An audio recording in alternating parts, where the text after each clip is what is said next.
ओम शांति। अपने प्यारे बच्चों के लिए ईश्वर का संदेश 27 मार्च 2026। आज की मुरली का टाइटल है बाबा ने कहा, मीठे बच्चे, ज्ञान सागर बाप द्वारा तुम मास्टर ज्ञान सागर बने हो। तुम्हें ज्ञान का तीसरा नेत्र मिला है, इसलिए तुम हो त्रिनेत्री, त्रिकालदर्शी और त्रिलोकी नाथ। प्रश्न, विश्व की रूहानी सेवा तुम बच्चों के सिवाय कोई नहीं कर सकता है, क्यों?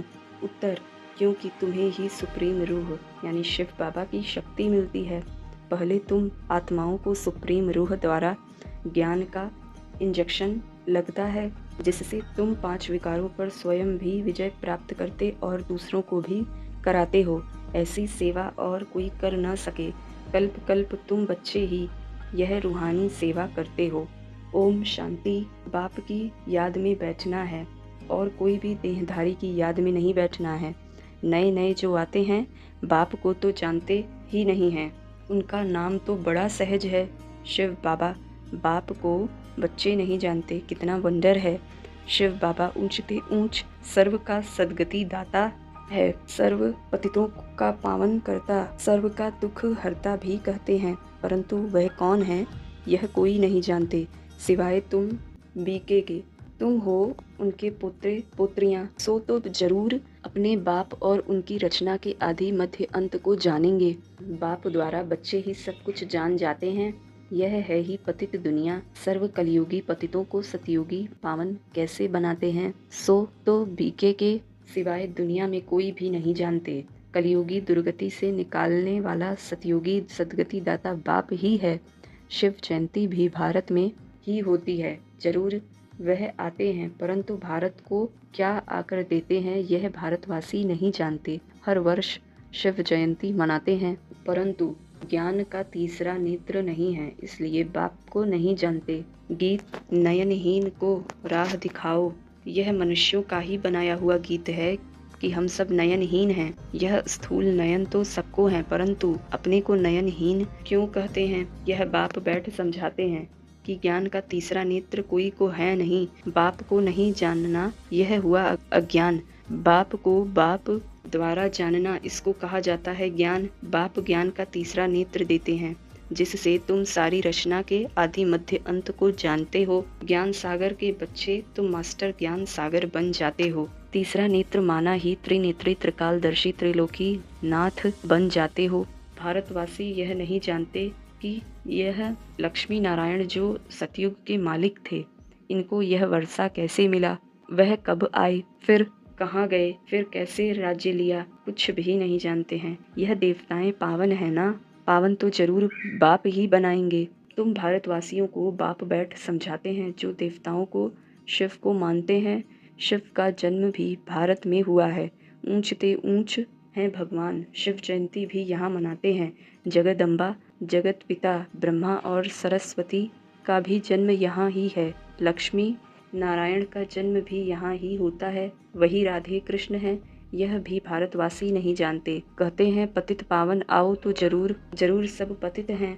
साधु संत ऋषि मुनि आदि सब पुकारते हैं कि हमको पावन बनाने आओ।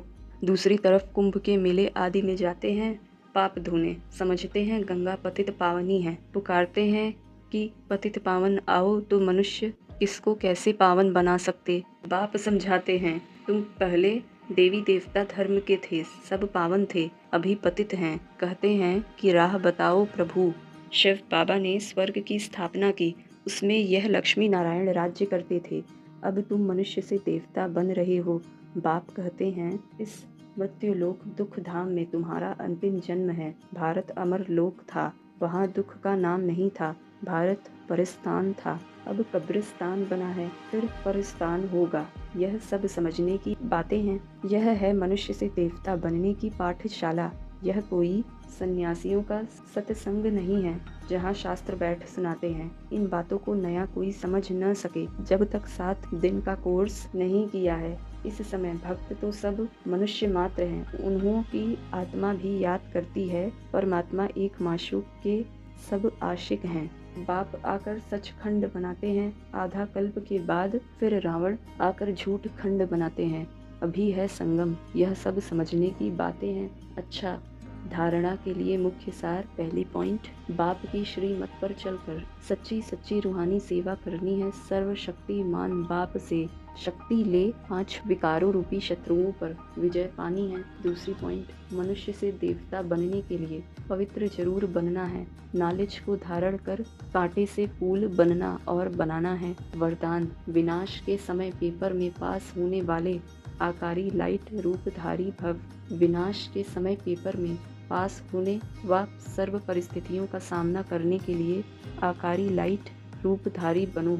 जब चलते फिरते लाइट हाउस हो जाएंगे तो आपका यह रूप यानी शरीर दिखाई नहीं देगा। जैसे पार्ट बजाने समय चोला धारण करते हो, कार्य समाप्त हुआ चोला उतारा, 1 सेकंड में धारण करो और 1 सेकंड में न्यारे हो जाओ।